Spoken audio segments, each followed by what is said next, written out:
It was a Friday afternoon, and the office was quieter than usual. Most of the team had taken the day off, and I stayed behind to finish up some reports that were due by Monday. I had been working as a personal assistant at a small but successful marketing firm in downtown Chicago.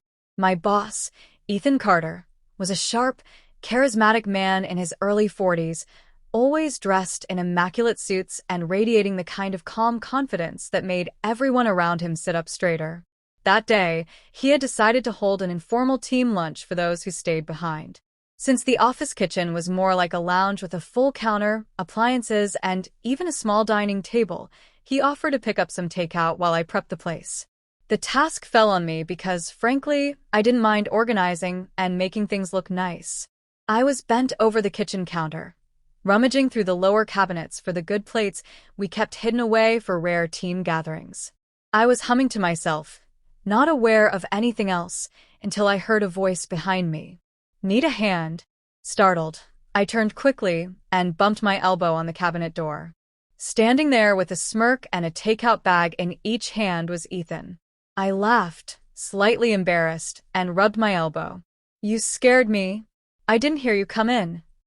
"You were in your zone," he said, setting the bags on the counter and pulling out boxes of Thai food. "Figured I'd help. Smells amazing already, doesn't it?" We started unpacking the food together, and the moment felt oddly domestic. It wasn't the first time I'd shared space like this with him, but it was the first time we were truly alone for more than a minute or two. As we laid everything out on the counter, I noticed him watching me in that thoughtful way he always did when he was about to give feedback on a presentation or pitch. "You've been doing a great job lately, Julia," he said. "I know I don't say it enough, but I notice how hard you work." His compliment caught me off guard. Ethan wasn't one for unnecessary praise, so when he did offer it, it meant something. I felt a warm rush in my chest, and for a moment, I forgot all about the plates. "Thank you, that means a lot. I really enjoy working here," I replied, meeting his gaze.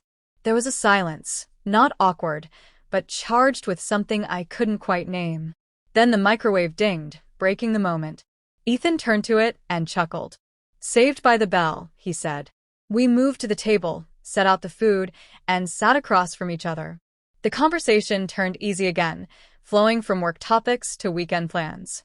I told him about the book I was reading and how I planned to spend Saturday visiting my parents.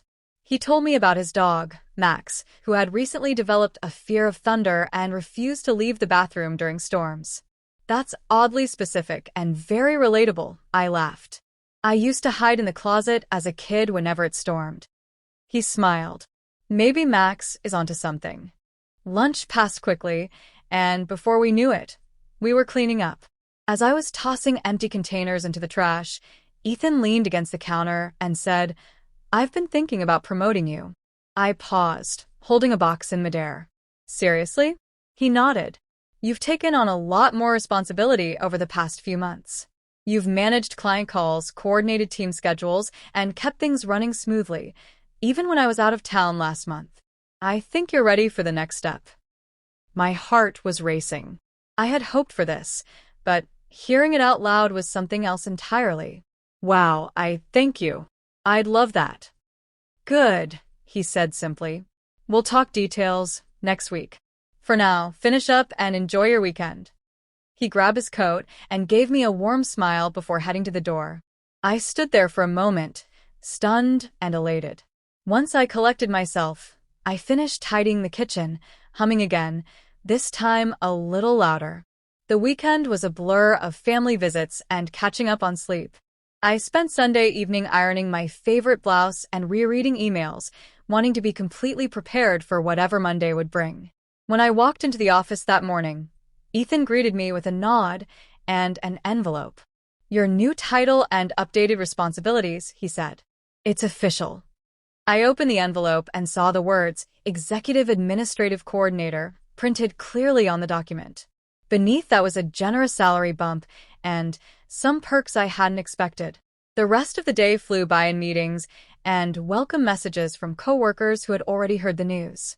That evening, Ethan asked me to join him for coffee in the lounge. We sat near the big windows overlooking the city. "So," he said, stirring his coffee, "how does it feel?" Amazing. Still sinking in. He nodded. You deserve it. You've got drive and you care about the people here. That's rare. I smiled, feeling seen in a way I hadn't in a long time. Weeks passed, and with each one, I grew more comfortable in my new role. Ethan and I continued to work closely, and our rapport deepened. One Friday afternoon, almost exactly a month after that kitchen lunch, we were again the last two in the office. I was organizing reports, and he was reviewing a presentation. You've become indispensable, he said, glancing up from his screen. I don't know how I ran this place before you. I laughed. Flattery gets you everywhere, huh? Not flattery, he said with a grin. Just the truth. It struck me then how much things had changed. What began as a simple assistant role had turned into something much more fulfilling. Not just professionally, but personally too. I had found a place I belonged, where I was valued, and where I had the trust and respect of someone like Ethan. Though nothing romantic ever came of our shared moments, those quiet afternoons in the office remain some of my favorites. They reminded me of how unexpected turns, like a surprise while you're bent over in the kitchen, can lead to life-changing opportunities. And in the end, that's what mattered most. Not the moment itself, but where it led me.